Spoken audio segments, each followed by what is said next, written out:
Welcome to the Interdimensional Voyagers podcast.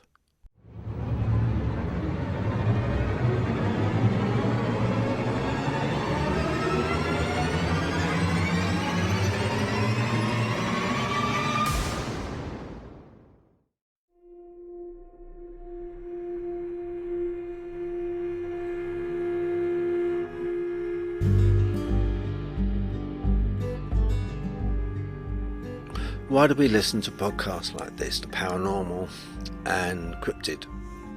I know I do, because I want to learn more. I want to get answers. I want to know.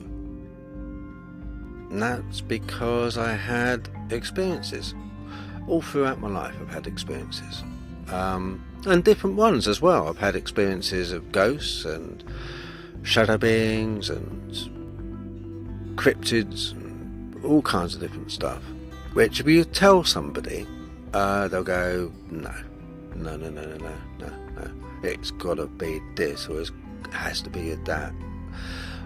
It's something which is individual to the person who is experiencing it.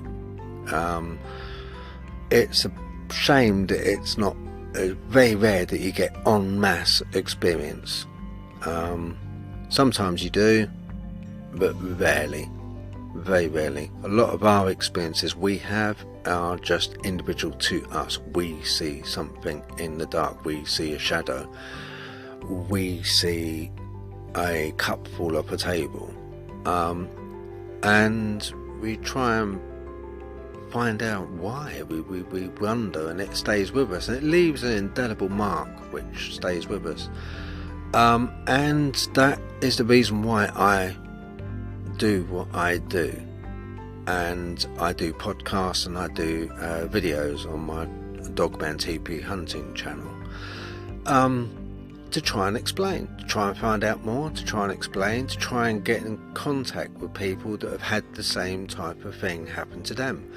And for quite a while now I've been wanting to share my experiences, and I didn't want to share it in a format of doing a podcast and just rattling away with a whole series of, in chronological order,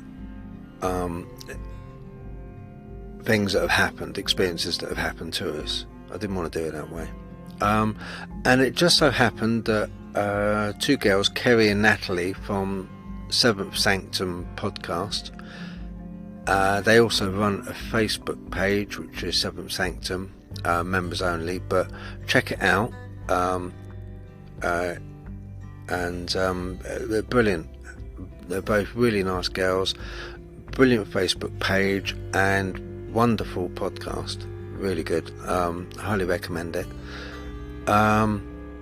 So they gave me a chance in the format of an interview to actually delve a bit deeper into the experiences I've had, so that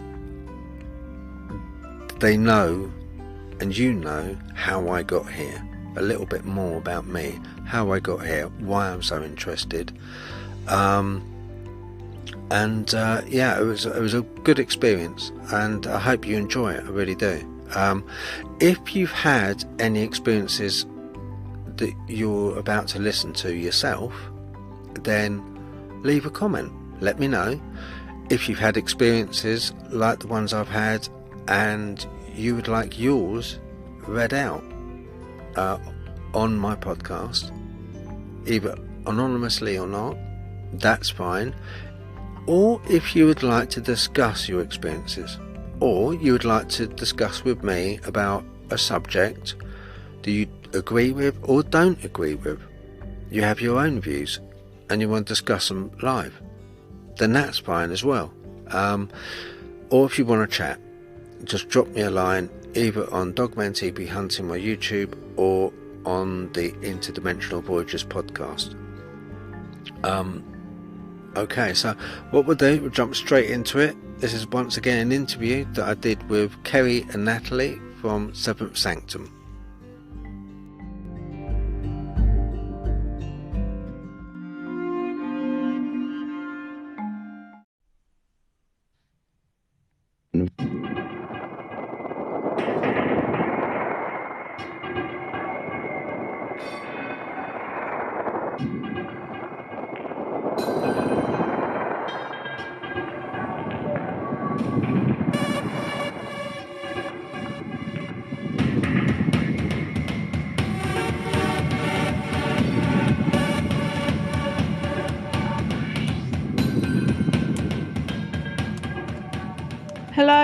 and welcome.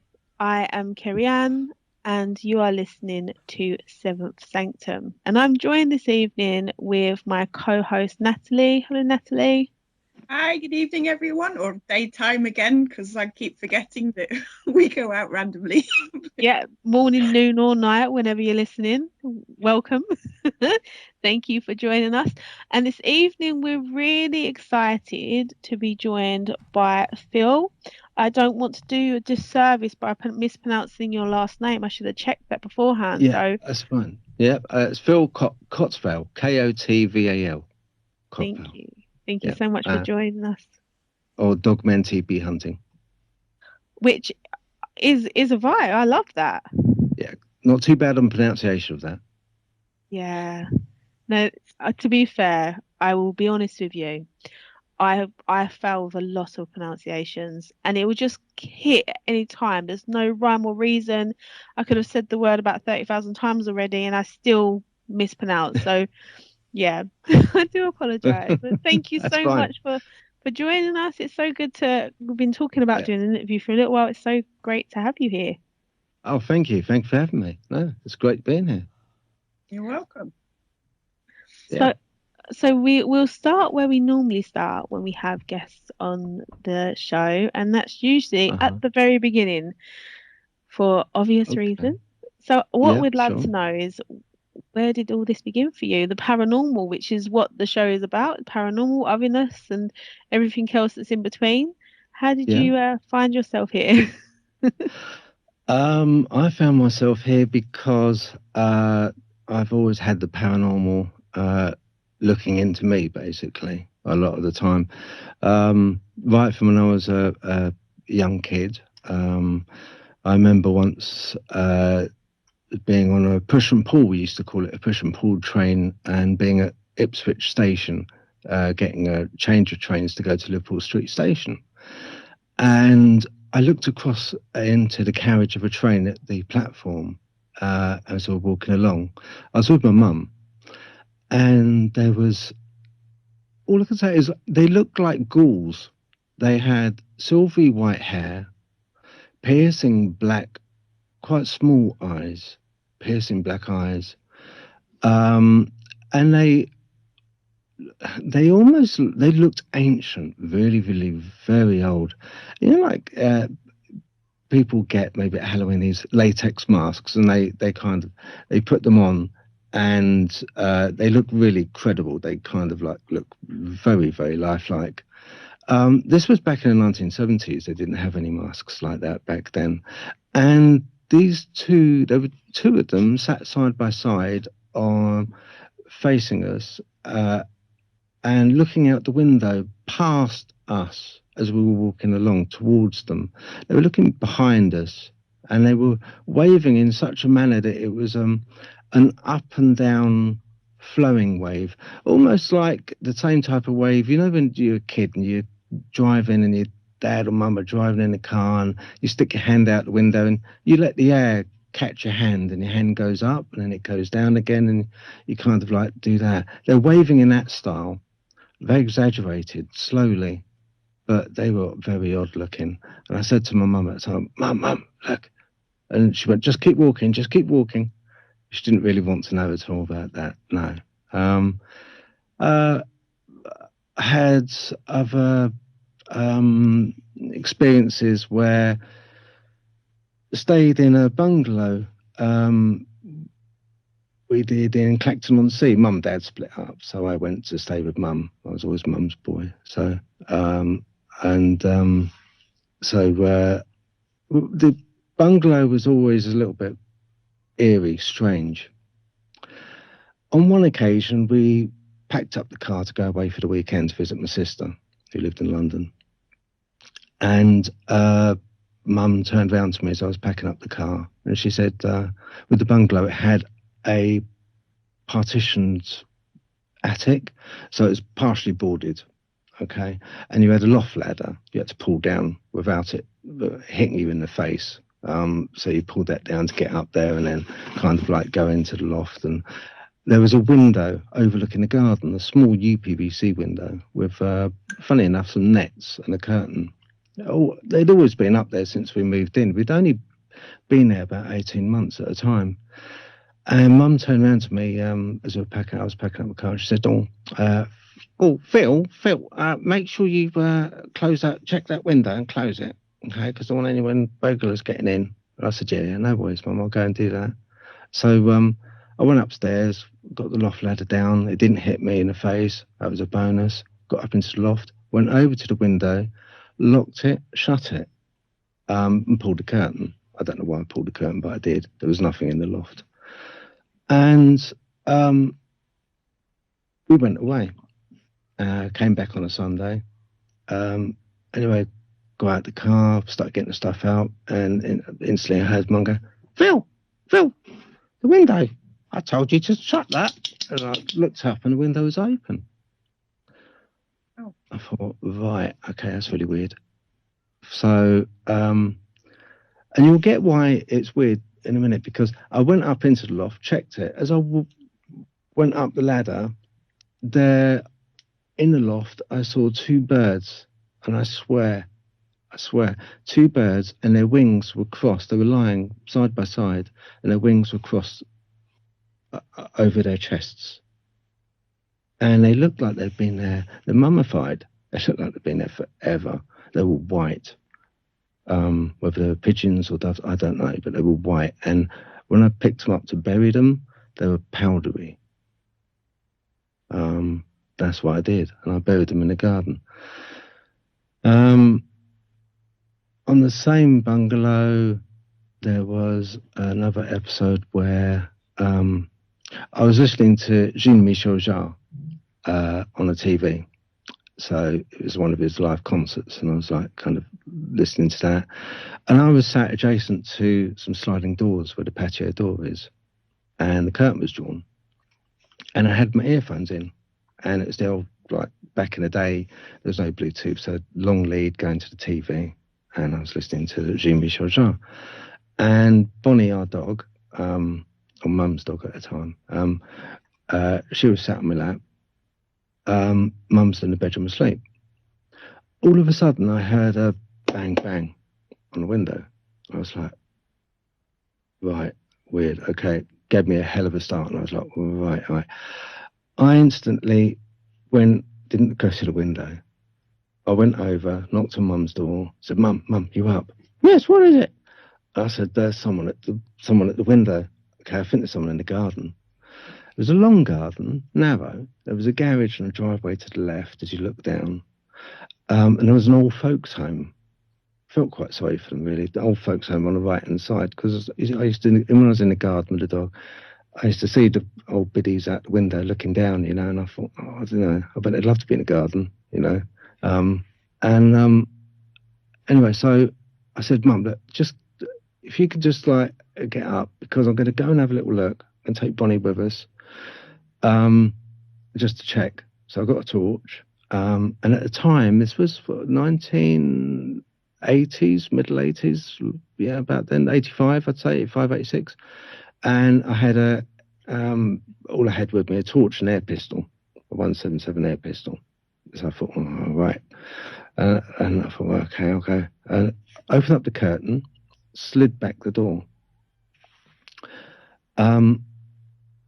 All I could hear outside was, you know, the sound of like when cats are on heat and they're making that cry, and it's almost like a baby's cry. It was that.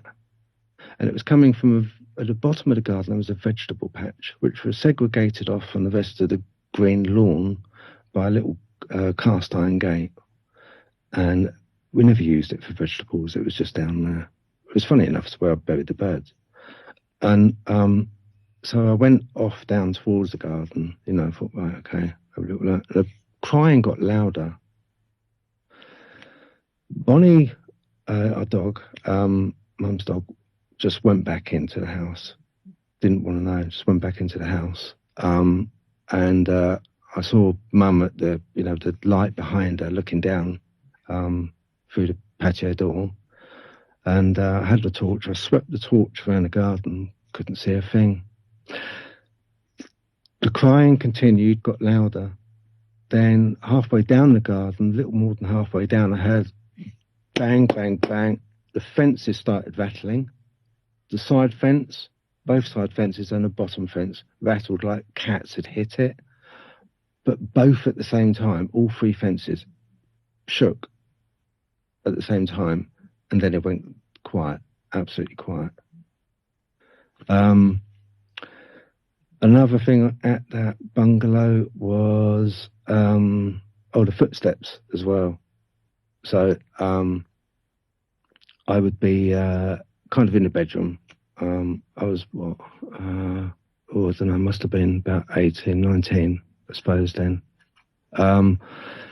And yeah, because I'm 57 now, so it must have been about that time-ish. And I was in the bedroom listening to some music and, trying to do some press-ups unsuccessfully. And I heard running in the loft. And it was coming from one side, where the window was, to the other, above my bedroom. But it was running, and it's quite heavy. So it wasn't like kids' footsteps, it was heavy. I went out into the hallway. Mum came out. Did you hear that? I was like, yeah, I did. Who was it? I was like, I don't know, Mum. But it's the loft. So I said, right, okay. Look, I've got my pistol again, I've got my torch. I used a proddy stick because you've got to prod the loft door to actually prod it up to let the latch go, and it came down. I swerved quickly so the ladder didn't hit me, and then I went up. As I went up, turned the light on, not a soul up there, nobody. There wasn't anything else up there. Only thing that was different was the curtains, which I had previously closed, were open. Oh. So, and we heard footsteps quite a lot. One thing Mum told me about, so we heard the footsteps an awful lot. Got so common that we didn't really take much notice of them.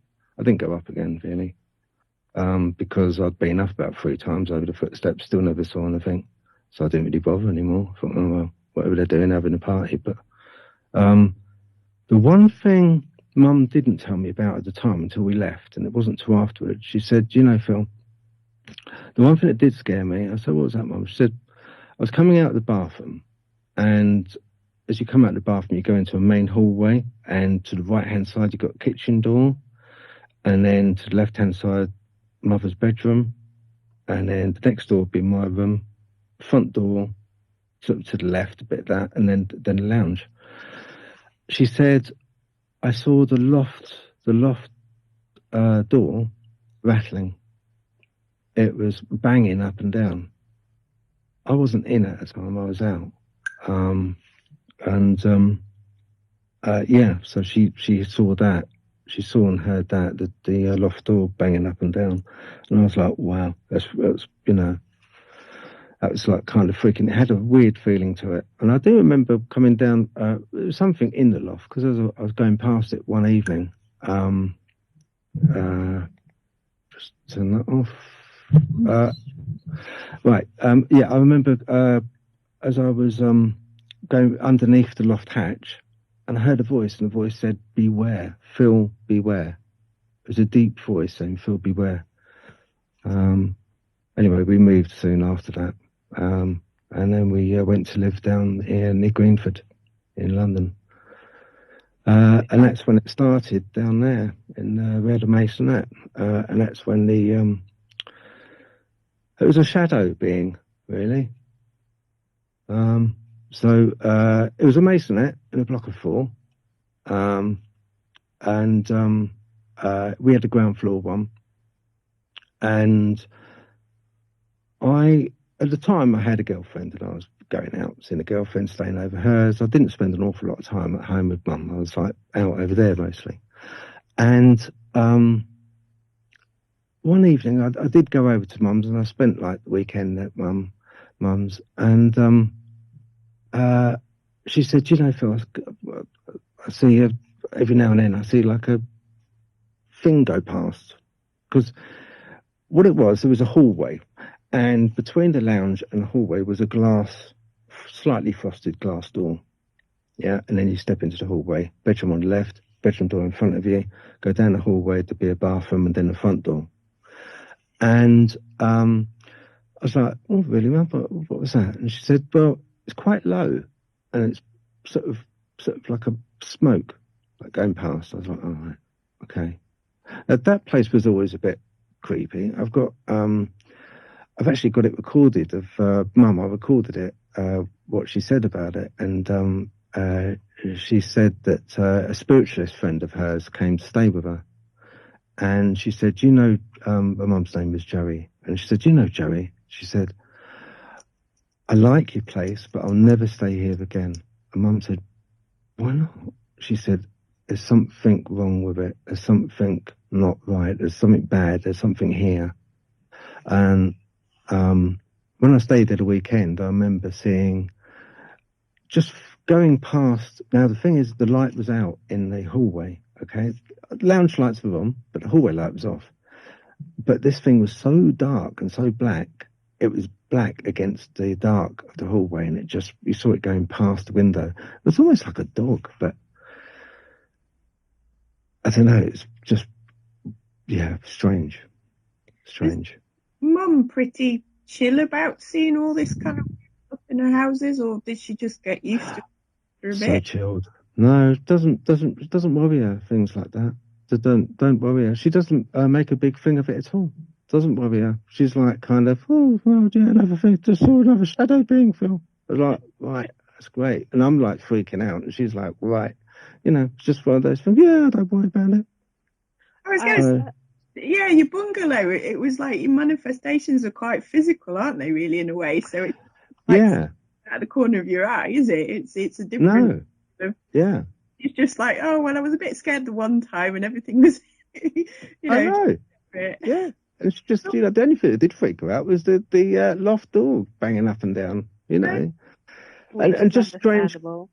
Yeah, that is very, because it's a heavy door, because it's got the loft ladder above it holding it down, so it's like kind of quite heavy to thump up and down.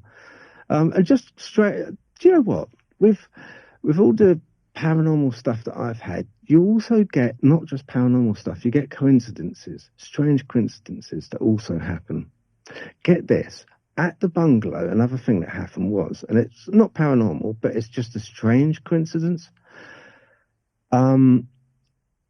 Right, we were watching TV, so there was Bonnie, my mum's dog, Mum in the lounge, me in the lounge. We were watching some game show. And all of a sudden heard a mighty big bang out the front, at the front garden. And I thought, and Mum was like, oh, I wonder what's up now. And I was like, I don't know, I'll go and check. So I went out to the front garden, and it's right on the road. So we've got a little patch of grass, and then you've got a brick wall, a gate, the driveway gates, and then it's just pavement and a drop curb, and then the road. And the wall had been decimated. So it was a 3-foot high wall, and most of it ended up in the front garden, bricks everywhere. The thing is, we didn't see any broken glass from any car headlamps, lenses, no tyre marks. We asked the neighbours, didn't see anything. It was as if it happened, but it didn't happen. Nobody saw it. There was no trace of anything. The police had no idea. They said, well, we can't search for anything that hasn't been, if it hasn't been damaged or there's no damage, then I doubt very much anyone's going to come forth. That was very odd. The other thing that happened at that bungalow, really odd, I've got to just mention this, was a bit funny, this one. But so Mum was in the toilet, okay, and this was another time, sometime after, and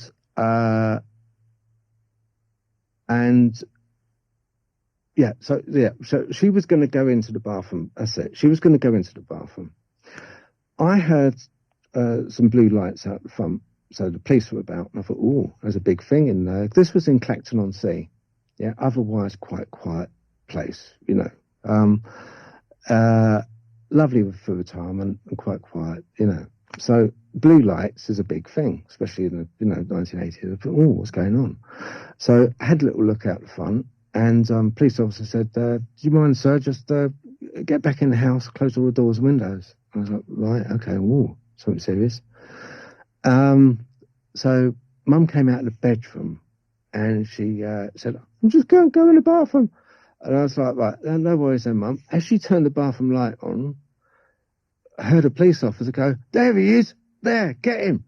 And he was crouched down below the bathroom window. As Mum turned the bathroom light on, it lit this guy up like a Christmas tree. He was crouched down in the shadow underneath the window down our side passageway. So, and they took, and just odd things. I don't know if it. A cool coincidence, isn't it? Just the chances. Yeah. In the light on Really that. odd. Also, in terms of Clacton, though, the paranormal significance, the magic element is quite a lot, isn't it? So St. Osiph, is that correct pronunciation? St. Osiph? Yeah, St. Osiph, yeah. And then you have the Cage and Ursula Kemp and all those kind of characters and the infamous activities that happened in Clacton. So it's almost as if it's sitting on top of a quartz mine. Yeah. Everything seems to be really amplified there. Yeah, it does. It does seem to be, I think, there is certain places that we go to, and I do believe they have a stronger, thinner veil, put it that way. That's like the in word at the moment, in that thinner veil. And I think that is true, though. There is they're more susceptible for strange stuff to happen. But I also do have to say that it's a strange thing where I've met a lot of people, and people in Clacton that at the time that because they don't believe and they won't entertain the belief, they don't see it and they don't experience anything. So it begs the question, is it biocentric that we sort of see it and we kind of are open to it, that it happens? If I was to live in that bungalow and I don't believe in anything like that, no, don't believe in anything, I still think it would happen. There is a narrative that says that it exists within a narrative and nowhere else. So it exists because we say it exists, and if we didn't look for it, we wouldn't find it. So like with the paranormal, there's lots of theories and studies based upon that. And then you also have the experiments like the Phillips experiment, the skulls experiment and stuff that try and argue away like telekinesis and all that kind of jazz. But I think I do believe that it depends what you're more predispositioned to believe. If you was how you interpret it, I don't think it argues whether it exists or not. I just think it comes down to interpretation of whether someone believes it does to them. I still think it happens. You've also I still think it happens. Yeah, I was going to say, what I think the word for it is attention. It's either attentional blindness or inattentional blindness. Yeah, I don't know if you remember that video of the basketball match, and somebody ran across the court with in a gorilla suit, and a lot of people didn't notice because they were focused on basketball. And it's like the brain does filter stuff out. So, like you say, if you're not filtering that stuff out, you're more likely to notice it. Whereas if it's not important or relevant to you, you're filtering that out because your focus is on elsewhere. So perhaps that's why some people notice some things that are happening, like you say, whether it's happening or not around them, they don't notice it because their brain's filtering it out, because their focus is different. I'm not sure. It's probably a mixture of things, isn't it? It's. I think so. Yeah, I think it could be. I mean, the Philip experiment was very, very interesting. That was very interesting. It's scary. I love very that. scary. And you can see they televised it as well. Like they did. And it has been. So on my bucket list, I would love to try and recreate that. Oh, absolutely. That is on my bucket list to recreate that. I know they did with our experiments. I think there was a couple that followed, and the skulls experiment essentially used the same formula. They just changed the context. So the Phillips experiment was there to prove that ghosts don't exist. We just project it. Whereas the skulls experiment took the same kind of formula to prove that they do exist. There's an argument for or against, but it would be really interesting, and it would give us answers to things like, I don't like 30 East Drive, where you have a location where you're primed as soon as you walk through the door. You watch the video of the film in the house. It's still decorated exactly the same as it is in the film. It hasn't changed. And then over the years, there's been this character build up of, I think they call him Mr. Happy. I think I could be wrong. But the Black Monk as well. So the more you investigate, the more of a picture paranormal investigators put to it. My argument is they've manifested him. That's what I believe the Phillips experiment has, because if you think about the Phillips experiment, they took artifacts from where they believe Phillips was from. They brought it all into the location. They gave him a backstory. They gave him a life. They gave him a mistress. They're literally what they've done for the Black Monk in 30 East Drive is essentially what they did for Philip. They kept it within that confinement of, and said, this is where he's from, and this is what it looked like, and this would be there, and then they even went as far as one room, I think they've changed it now, but one room was dedicated to all evidence that was ever gathered in that place. So you went into a side room, photos, media, all the advertisement for the films, everything was in there. So you think to yourself, what happens internally, biologically, your flight or fight, your ancient fear system and all that kind of jazz. So you're already kind of thinking, yeah, this is it. You then watch the film in there, and then you're surrounded by all the evidence that's ever gathered there, and then manifests the spirit they communicate with, and it's always similar or the same spirit every time, more or less. So I do feel we see modern cases of it, but it would be good to be able to just give it a go. It would be very, very interesting. It would be interesting to do. Yeah. I believe that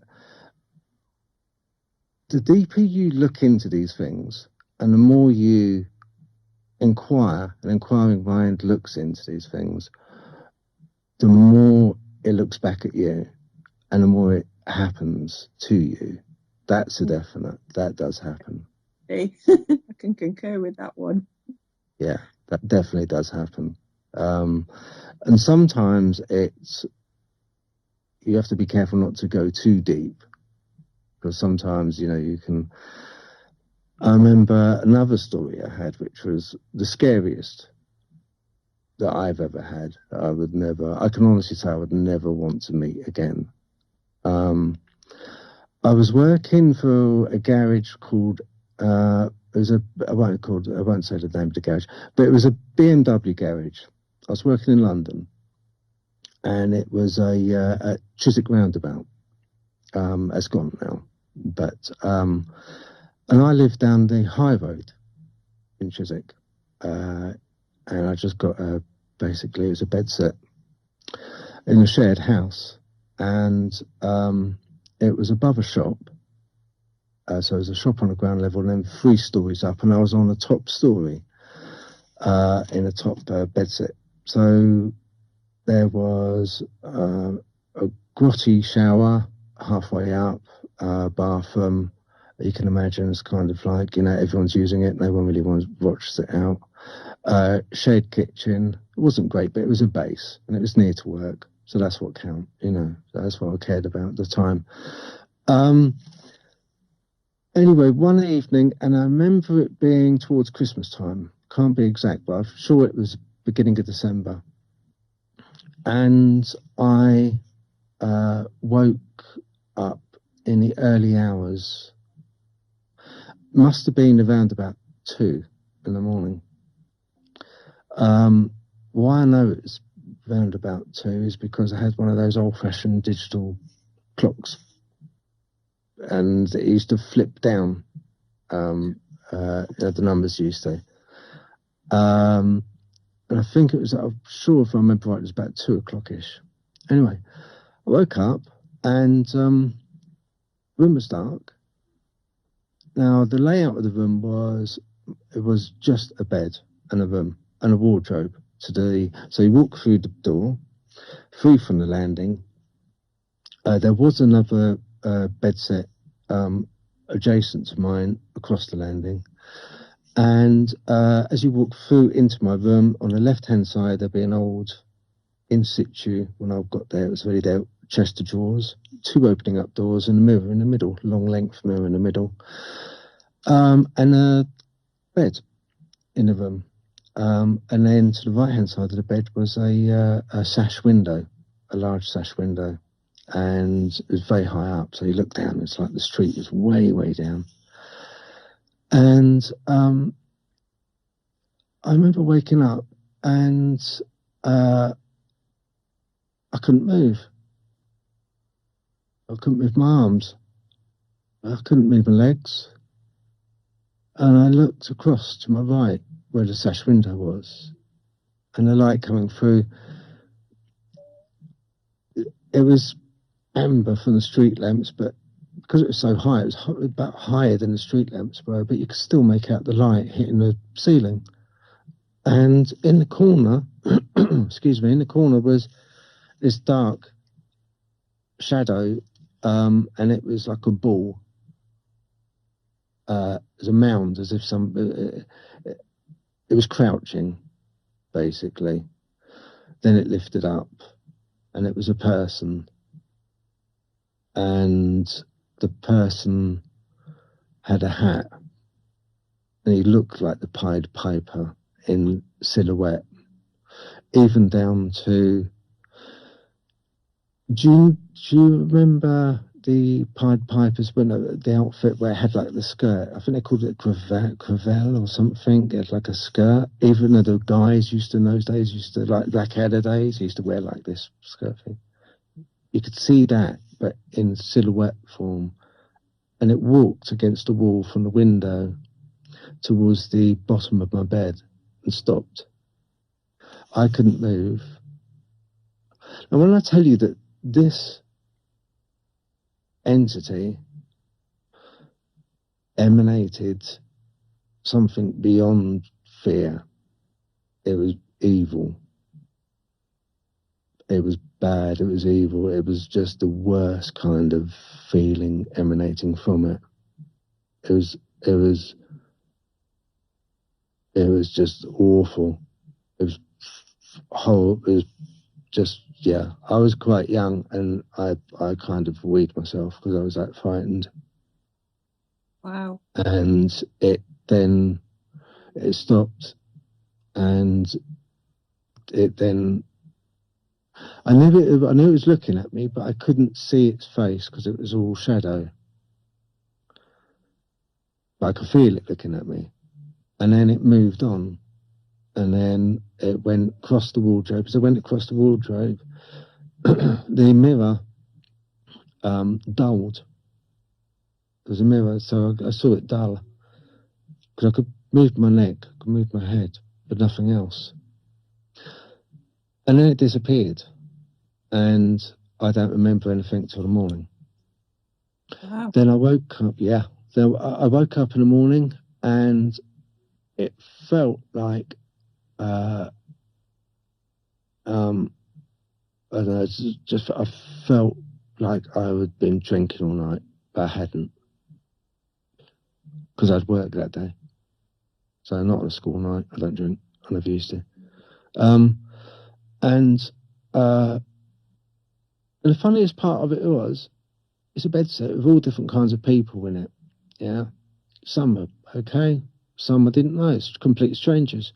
And in bed set land in those days, you always knew where you were, because as you walk up the stairs and you see your different rooms, they'd have padlocks and latches on the outside of the doors.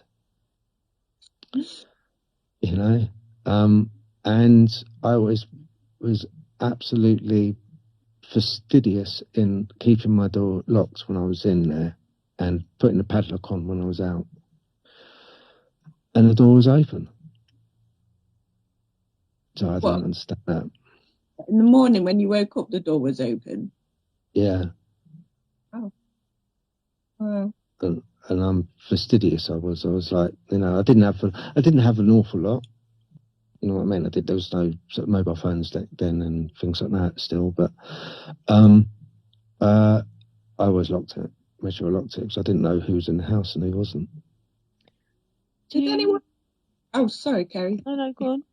I was just going to say, did anyone else in the house I mean, I know obviously you probably didn't talk to them too much, but did they experience anything, or was that just like? Yeah. The guy in the bedsit next door to us. So on the same landing, there was another door, and then his flat that was there. Anyway, his girlfriend, he had a row with his girlfriend. He was always having a row with his girlfriend. Always ran with his girlfriend, and she left as she normally used to. She used to sort of like go, and he said, "Who was that guy that came out your room?" I was like, "What do you mean?" And he said there was somebody that she saw someone come out of my room, and this was like, because they had a vow. I didn't hear them vowing. As she came out of her room, she saw something or somebody coming out of my room. And I said, "What did he look like?" She said, "I don't know. It was in, the light wasn't on. But there's someone coming out of your room. Who was that?" I was like, "Don't know. Who was that coming out of your room?" "Well, my girlfriend." It was like kind of, but she saw someone. That makes it a little bit more scary, doesn't it, in a way? Because you can't like say, "Oh, it was just a bad dream," because somebody else. All these things are insular. They're really evidential only to the person experiencing it. That's the pity of it. Yeah. But it's kind of the feeling that was emanating from that being was like nothing else I've ever experienced or I'd want to experience again. And I've been to ghost hunts. I've been in woods in the middle of the night. I've been to forests. Cannock Chase at night. I've been to some really creepy places.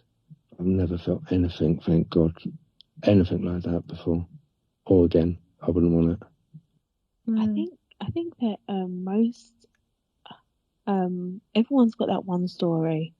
When they think back to it, it's like the origin story, isn't it? And yeah. But then you can't imagine experiencing that again or being in that moment where that would be something that you experienced. I hope I make sense. I think, yeah. And when you mentioned the shadow man, so there is this theory about the shadow hat man. I'm sure you've come across him before. The shadow. I have. Yeah. We Terry Brown, who would do podcasts previously.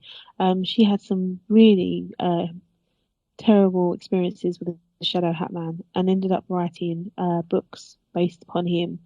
The only experience I've ever had with him isn't mine. My daughter was about 6 and she got herself in a bit of a crying state, being quite angry.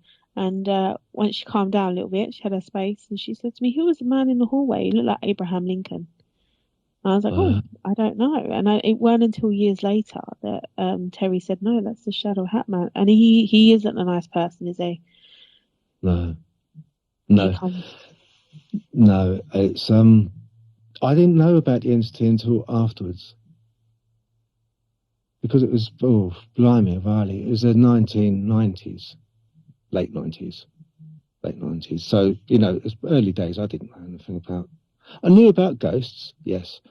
Didn't know anything about anything else except really ghosts and that. I mean, as a kid, I was always interested. So maybe it's because I was always open. I'd always go running up to the library, or when when I had the chance, because it was the only point of reference to get the old books where you'd get flick through the pages and you see that ghostly figure coming down the staircase with the will-o'-the-wisp material floating everywhere, and the monk by the altar. Those archetypal pictures you find in a book. It was those type of books, Nessie. I loved the stories of monsters and Nessie and things. Because there was no other point of reference for me to go to, but I had that. I don't know what it was really. I suppose it's always been a kind of from asking my grandma, what went on then, because she had like ghosty stories as well, So I kind of like used to ask her, and I used to love those sort of things. I used to go, "Come on, tell me." No, I can't. You're too young. She's go on, you can. Mum's not here. Go away, Mum. So yeah, but and that naturally brought me on to things like cryptids and stuff like that. You know, and the finding these structures out in the woods when I've been going out with my dogs, and then going onto YouTube and finding that other structures which are thousands of miles away in another country, exact same symbols, structures, X's, Y's, TPs, and I thought, oh, that's odd. So when did you start finding the structures in the forest? And is this a recent thing for you, or has this been going on for a little while now? This has been going on for about 2 years. About 2 years now. So not mammoth big time, been a long time, but and then I decided, right, okay, if I'm going to do this, I'm going to sort of do it properly. I'm going to get some good recording gear, good camera gear, and some software, and try and capture one. And that, when I started my YouTube channel, and started, and I've gotten quite lucky. I've managed to get quite a few videos of things like they call it a type 1 Dogman, which looks more like a big dog with pointy ears. You know, Anubis, the Egyptian Anubis. I've managed to capture that by a tree. Most recent one was at Camberwell Cemetery, old cemetery. I'm sure you know about that.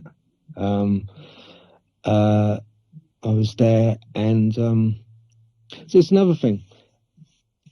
They're tricksters in a way. All this paranormal business, there was an element of trickster to it. I was recording, and I was like doing EVPs because I thought, while I'm here, it's a very old graveyard. I thought I'd do a few EVPs as well, so I was calling out. I then managed to catch an EVP, and it sounded robotic. Very odd. I've had a lot of EVPs, but not one like this. So I put it on a video, and I put it on TikTok as well. And I gave a shout out. I said, look, if anyone knows what this voice is saying, then let us know. No one can discern what it says, but they said definitely it's a voice, and definitely it's quite deep and robotic. And it's right by my shoulder. And then I went through the video, reviewed it, edited it, and then I spotted something, and it was like a wolf type entity, but it came out from behind a gravestone, went along, and then you know Predator, when the Predator cloaks itself, and you can see the background, but you can see the outline of Predator, but you can still see it against the background of the bush or the jungle. It was like that, and it cloaked itself, but you could still see on film the outline of the dog. But it was a big dog, big-shouldered as well. So that was quite an interesting find. So what made you think, when you first found the structures in the forest, then what made you think that it could be not human-made? Or did you just think it was people and then found out later that it may not have been? Or did you have an idea first? Yeah, I saw the structures, and I thought, right, okay. Now I know with bushcraft, then they use what they call a spud to strip to basically shape the wood, basically the branches, so they shape it and bark it. And some are quite obviously, they're man-made. And I thought, well, okay, you know. Then it wasn't until I started looking for evidence of cryptids in the woods and forests, so I went in deeper. I thought, well, I'm not going to stick to the footpaths. I'm going to go off the footpath, and I'm going to go onto the rough terrain, see what I can find. So I went onto the rough terrain, and I walked and hiked with the dogs an hour. I hiked 2 hours. Then I came across in the rough terrain, off the path, 2 hours in a forest, these structures. Then I found a large X and the symmetry of the X, and it was the X was put together with the trees, but the trees had been lifted up from the ground, leant up against each other to form an X in the sky. Evidence that as well. Strange arrows and Ys that I found, they're placed in a particular manner which is not a natural dead fall for wood. They're not a natural fall of a branch. It's too symmetrical. It's too carefully placed to be anything but placed by hand, by something. Then I saw these teepees and these structures, and do you know what? I thought to myself that I couldn't get in one, and if it's bushcraft, why on earth don't they cover it up with ferns or compact it with wood, with leaves and mud to make it waterproof? If it's a hide, you'd want it to be waterproof or windproof at least, or you'd want to cover it up with so that prey like deer don't see you so easily. But these things aren't. These things almost look like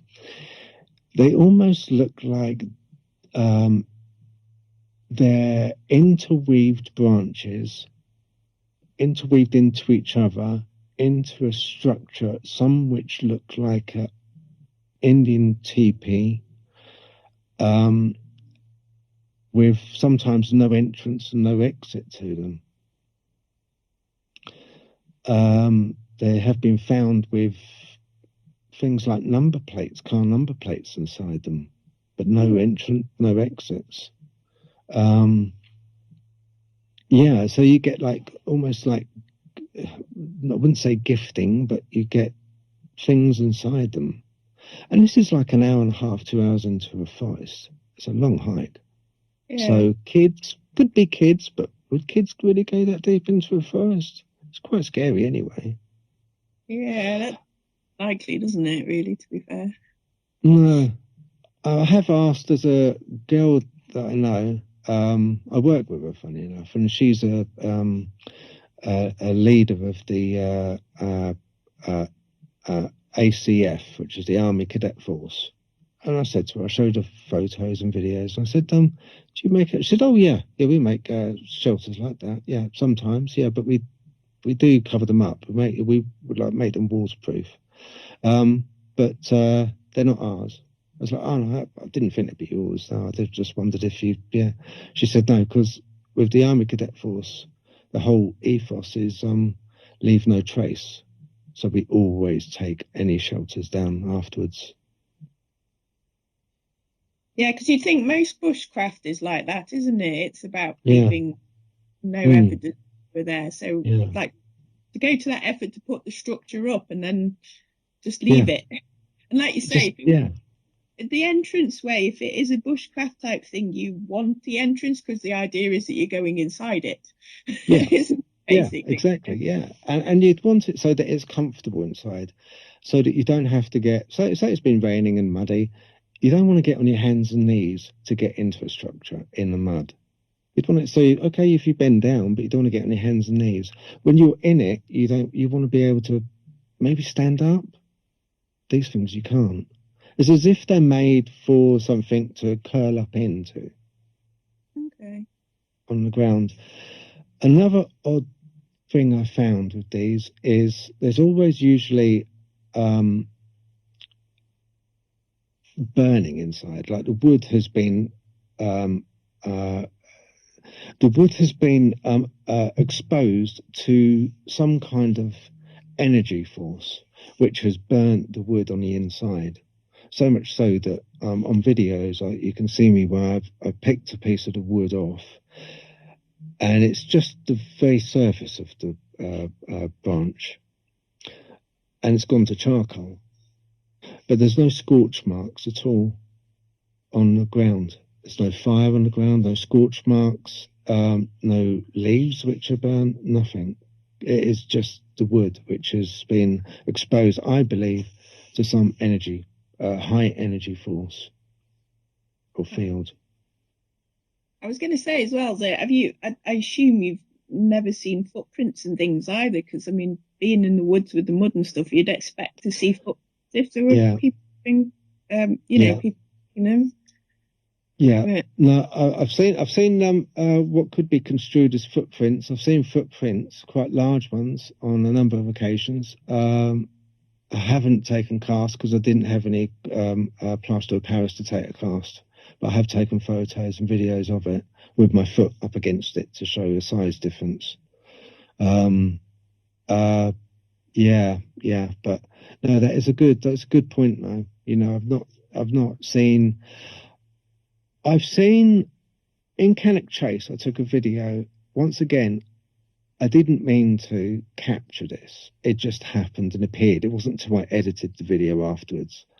And you kind of scrutinise it and you think, oh my God, what's that? It looks like a bird taking off from a bush, very bright.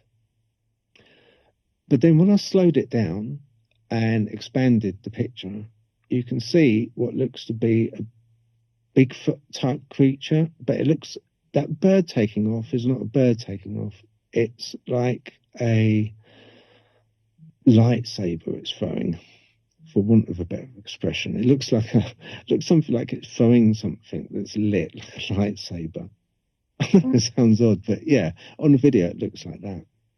I have to admit, a couple of the videos that I saw of you, you posted, I think there was one with a deer, and there was a mound nearby, and there was something with it. Was it two like orange eye things? That was in it. Branches, and then I was like, "Whoa, what's that?" That was odd. I was with the dogs, and I put it on a video. What happened? That was I was walking the dogs, and I had a video going because I normally have 1 or 2 cameras on the go all the while at any one time. So I was recording, and all of a sudden, both the terriers got quite elderly now. We've got Ruby and Baz, and they're both Jack Russells, but Basil's half Chihuahua, so he can be a bit funny. But bless his heart, it's lovely. And all of a sudden, they went a bit nutty. They got what's the word? Aggravated. They got wouldn't say scared, but I'd say confused. They went round in circles. So I thought, right, okay, all right, I've got to untangle the leads because I had them on lead at the time. So I thought I'll untangle the leads because they're sort of like get me in a muddle. So I untangled that, got myself sorted out, and got back onto the filming. Now, at that point, I looked at the camera and I saw this old, very bright, reflective, gold-coloured entity standing by some deer. Originally, before the dog started freaking out, I was just concentrating on filming some deer. I love animals, so I was like filming a deer, and lovely they were, and there was brilliant because they were a great point of reference. Another good point of reference was this log by the side of them. And then the dog started playing up. Then I took the camera down and I started shooting again. Thank goodness the deer was still there in frame. Then all of a sudden, by the slog, it just appeared this golden statue, for want of a better term. This golden entity was there, but when I saw it doesn't do it justice on film. It's very, very, when I saw it with my eyes, very reflective, really reflective. So I got that on camera as well. I don't know what that was, but it sent the dogs a bit nutty. Do you find that the dogs react like round the structures and things as well? Or, are they a barometer for you to let you know something's happening? Or is it just, are they a bit random? They're a bit random, to be honest. They're a bit random. On the newer structures, they won't go in. I know an older structure to a newer one.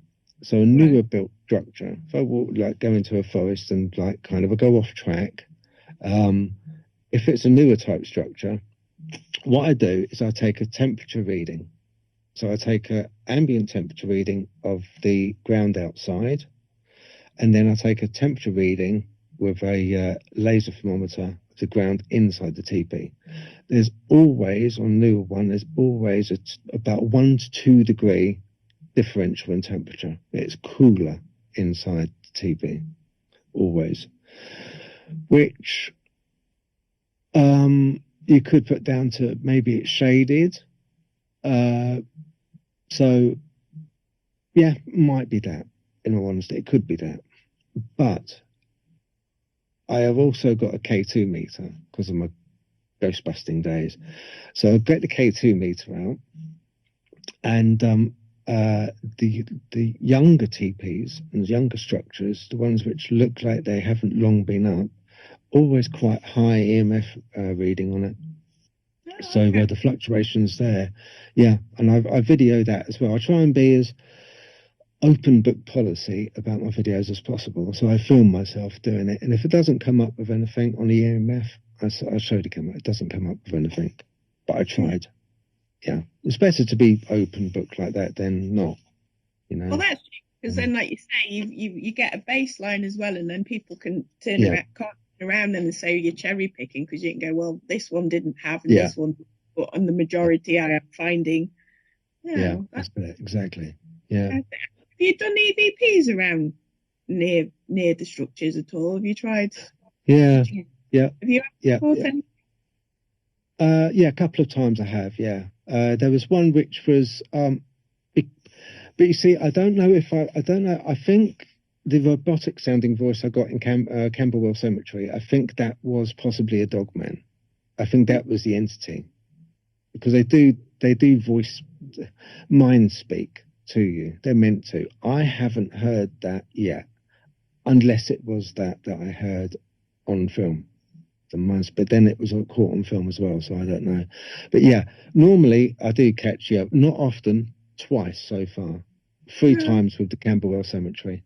But then you're talking about places that I go to where I also see a lot of witchcraft symbolism. Blair Witch type stuff in the trees. Okay. Figures made out of sticks. Yeah. Spooky. That type of things. Yeah. So They're in the dark. Yeah, it's just been stuff. Yeah. It's like, why am I doing this? I think the best advice anyone can give is if you see anything hanging in the trees, don't touch it. Yeah. Yeah. Yeah. Yeah. No, luckily I didn't take that home. I didn't. No. Good news. Yeah. I'm happy with that. Yeah. Yeah, but you find some sort of I mean, on a lot of ghost hunts. I've been on a ghost hunt recently, last October, and this was at North Weald. Where was it? Yeah, North Weald railway station. They'd done a ghost hunt. It was organised one, and so they set out a doll. I got it on video as well. They set out a doll, which was a really. If they tried to get the world's most creepiest doll, you know, which was a REM pod, basically, a REM pod doll, and this guy who runs the ghost tour, he must have got the creepiest doll ever. So they stuck it on one end of this old redundant railway carriage that is meant to have been very, very haunted. So got it on video where as soon as it started, what happened was the door at one end, you know, they got the door going through from one carriage to another. You can hear it closing. So it banged shut. But no one went through because, you know, it's a kind of just a closed door. No one. But then the doll was placed by that door. That instantly got set off. So the doll, when you see the video, starts rocking as if it's on a rocking horse. At the same time, it's singing a rhyme. And the rhyme is the most god-awful, creepiest rhyme you could ever want to hear in your life. So I freaked out because I didn't expect this doll to sound quite like that. And but yeah, you could hear the door, and then this went off. But a little while later, there was a lot of them. I was the one up by the door, and the rest of the gang were down the other end of the carriage. but they heard a growling down their end of the carriage, like a deep, throaty growl. I can't do it properly, actually. I gave up smoking years ago. But yeah, real throaty growl down the end of the carriage, which I found was really odd. Very odd. I didn't get that on film. It didn't come out on the audio. Well, that would have been a good good set. Man, that would have been brilliant. That would have been so good. Because, I mean, the whole thing is, I think, like with you guys as well, it is a case of evidencing all of this. Yeah. Because I know a lot of people, they either, I don't believe in it, debunk it, no, you can't be right. And you know what? I'm open to the fact that, yes, okay, right, not all of it. And I put my hands up, not all of it. And some of it, yeah, okay, could be other stuff going off. It could be my imagination. I do feel it down. But I know there is something there. And I know that we see stuff. We know we see stuff. We hear stuff. There is something there. And people, it's funny, people that do experience this always have the same way of them. Almost kind of, I mean, they've almost got that same 1,000-yard stare, that same look. You just know they have seen the stuff. They know it. They've seen it. And we're just out there trying to evidence it, for ourselves, if anyone else, just for ourselves. Yeah, I agree. And I'm sad to say that we've come to the end. What a wonderful place to finish. We've come to the end of our show. Oh, okay. I've got lots more, Okay, not a problem. We are always open. You can always come back again. We're quite happy to. Oh, that'd be great. Yeah. Huh. Yeah. We've only part 1, chapter 1. Yeah, I was going to say, I'm going to end up with about a dozen guests on rotation at this rate. We're like, we want more stories. We want you back again. We want to hear what else you've got to say. So. Oh, wow. Yeah, no, that'd be great to come back. Yeah. You girls are lovely. Yeah, that'd be lovely. Thank you. Thank you so before we do finish, you've told us some bits about your YouTube. Where can people find you? How can they watch you? And how can they get in touch if they want to share some of the evidence that they've got? Okay. Well, my email address is I'll say it like a police officer does. It's Kilo Oscar Tango Papa Juliet at hotmail.co.uk. So cot.pj at hotmail.co.uk. My YouTube is Dogman Teepee Hunting. All separate words, Dogman Teepee Hunting. And I've got a podcast where what I tried to do was I tried to sort of put all of my kind of stories down on podcasts so that, kind of it's always there, So that is the Interdimensional Voyagers podcast, which is just separate words, the Interdimensional Voyagers. And that's, email. You can, if you've got anything which, you'd like to share, ghost-wise, dogman-wise, whatever, or you just want to have a chat, something that's worrying you, I've got, tons of, I can drone on forever about my experiences, then that's fine as well, We're all here to help each other, Perfect. Yeah, thank you so much, and we encourage everyone to get in touch, and we look forward to chatting to you soon. So once our show is live, we will also post any links and any ways of being able to contact Phil as well directly. And he's actually a member of the 7th Sanctum private group as well. Share some videos in there, so you're more than welcome to go along, get joined in, and have a look and chat there as well. Yeah. So thank you. I'm going to say good night, good morning, hello, goodbye to everyone that's listening. Thank you so much for joining us, and we will see you next time. Thank you very much for having me. All right, take care, everyone. Thank you. In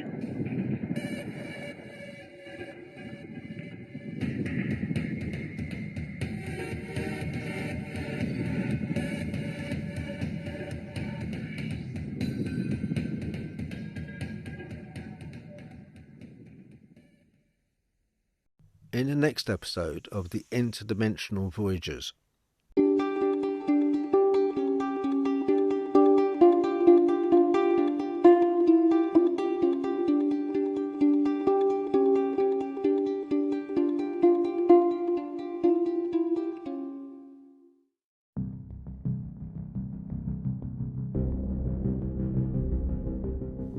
They're in folklore, books, photographs and films, documentaries, Dogman and Bigfoot. We see them, but there is still no tangible proof. We don't have anything.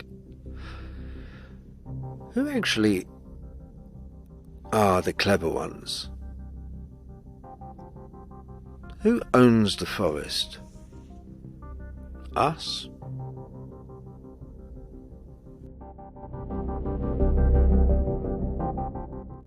If you've liked this podcast, then please like and share and subscribe to the Interdimensional Voyagers podcast. You have been listening. Thank you.